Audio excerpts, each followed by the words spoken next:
안녕하세요. 김태훈의 현명한 투자자 방송 시작하겠습니다. 오늘은 덕산 테코피아에 대해 다시 한번 말씀을 드리겠는데요. 이 덕산 테코피아는 기본적으로 이 반도체와 또 OLED 쪽 소재를 만드는 업체입니다. 정밀 화학 쪽에 관련된 회사인데요. 나름대로 이쪽 분야에서는 기술력을 인정받고 있고 또 나름대로 이제 양산할 수 있는 능력도 갖고 있는 회사이기도 합니다. 하지만 지금 현재 주력 회사인 이 주력 사업인 반도체와 OLED 쪽이 그 엔드 유저인 이 고객사들의 좀 경기 부진이랄까요? 그런 것 때문에 전반적으로 좀 적자를 기록하고 있는 상황이죠. 이렇게 적자를 기록할 수밖에 없는 건 덕산 테코피아의 자회사인 미국 자회사인 덕산 일렉트리아나 또 다른 자회사든 전고체 배터리 쪽 소재를 개발하는 업체나 이런 오늘의 먹거리가 아니라 내일의 먹거리에 대한 대규모 투자가 지금 이루어지고 있기 때문에 그렇습니다.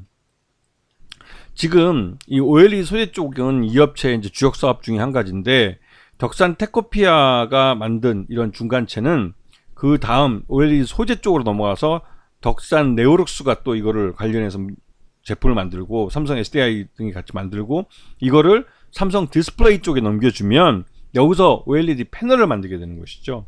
그 만들어진 OLED 패널은 삼성전자나 LG전자에 넘어가서 거기서 TV나 뭐 스마트폰이나 이런 각종 이런 전자제품의 디스플레이로 사용이 되는 것이죠.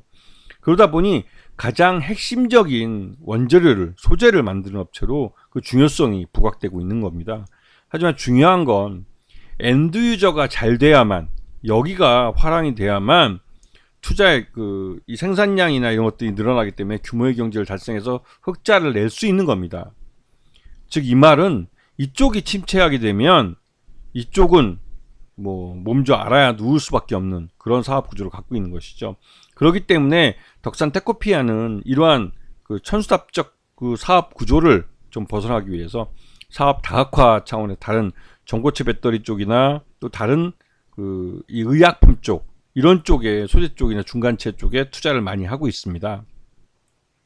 지금 1분기 때 실적 기준으로 봤을 때 OLED 유기재료 쪽에서 한 40% 매출이 발생했고 반도체 소재 쪽에서 44% 정도 매출이 발생해서 이 두 곳이 전체 매출의 거의 90% 정도를 차지하고 있는 84% 정도를 차지하고 있어서, 그리고 나머지 지금 후발주자를 키우고 있는 바이오 쪽이나 또 이런 그러니까 2차전지 쪽이나 이런 쪽 소재 쪽이나 이런 쪽은 약 한 14% 정도밖에 아직은 매출에서 기여도가 낮은 상황입니다.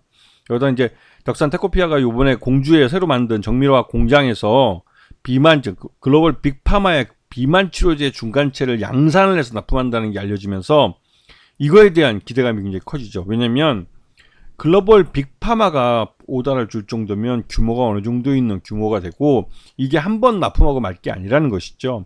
꾸준히 납품해서 들어가기 때문에 덕산 테코피아는 앞에 말씀드렸던 OLED 유기재료나 반도체 소재 쪽을 제외하고 또 다른 이 바이오 신약 쪽, 그러니까 이 비만 치료제나 이런 신약, 그러니까 제약 쪽에 관련된 중간체를 양산해서 납품하는 이러한 신규 사업을 가지게 되는 겁니다. 거기다가 미국 자회사인 덕산 일렉트라가 IRA법에 따라서 2차전지 분리막과 전해액에 대한 보조금을 수령할 거기 때문에 이러한 부분 때문에 덕산 일렉트라는 조기에 규모의 경제를 달성할 가능성이 높아지는 것이죠.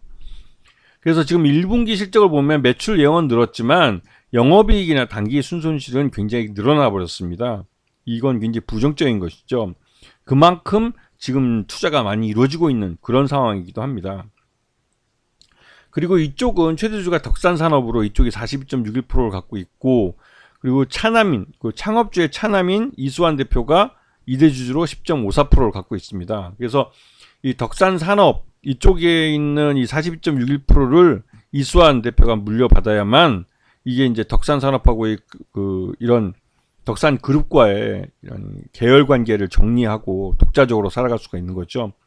참고적으로 이 덕산그룹, 덕산산업을 갖고 있는 덕산그룹 쪽의 회장으로는 큰형님, 장남인 이수은 대표가 올라섰죠. 그러면서 회장에 취임을 했습니다.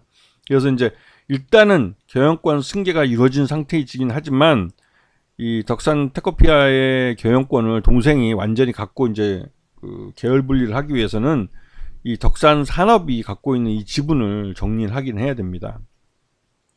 자, 그리고 지금 현재 이 회사가 2차전지 쪽에 전국 보호제 소재를 만들어서 납품을 하고 있는데, 이쪽 분야는 이제 그 미국 자회사 통해서 이제 하고 있는 분야고, 여기는 미국 IRA법에 따라서 보조금을 받게 되어 있습니다. 이런 부분 쪽이 좀 부각이 되고 있고, 또 한 가지는 전고체 배터리. 이 전고체 배터리 쪽에 들어가는 이런 그 세계 최초로 무분리막 전극 일체형 전고체 배터리 소재를 개발하고 있습니다. 이게 이제 덕산 테코피아의 자회사인 세븐킹 에너지 쪽에서 하고 있는 사업인데요. 이렇듯이 덕산 테코피아는 오늘 당장 반도체와 OLED 소재 쪽으로 이제 특화되어 있는 기업이라고 하겠지만, 미래 앞으로의 먹거리에 대한 전고체 배터리 소재나 또 의약품, 바이오 그 신약 소재나 이런 쪽, 그러니까 중간체 같은 거죠. 이런 것들에 대한 투자를 꾸준히 하고 있는 회사입니다. 이 말 뜻은 성장성에 대해서 기대감을 갖게 하는 회사라는 뜻이죠. 근데 요번에 이 회사가 전하체 때문에도 이제 이 상환전환 우선주나 이런 것 때문에 파생상품 손실이 발생했습니다. 근데 이 손실이 발생한 것은 뭐 현금의 외부 유출이나 이런 것도 없이 이벤트적으로 한 번 발생한 거기 때문에, 요번에 이 손실이 요번 회기에 반영이 되고 나면 다음에는 이러한 손실이 다시 발생하지 않는 그런 이벤트성 손실이라는 것을 기억하고 계셔야 됩니다. 예전에도 한번 말씀드렸지만, 이 부분을 강조해서 말씀드리는 것은 이게 이벤트로 이미 시장에 알려진 다음에는 더 이상 악재가 아니라는 의미이기 때문에 그렇습니다.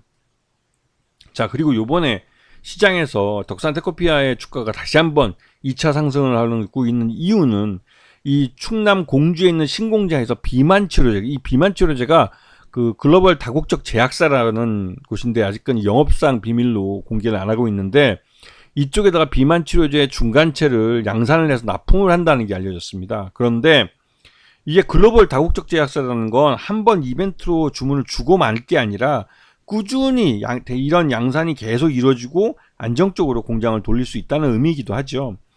이 비만 치료제 말고도 고지혈증 치료제나 당뇨병 치료제에 대한 중간체도 여기서 이제 양산을 해서 이 제약사에 납품하는 것으로 알려져 있습니다.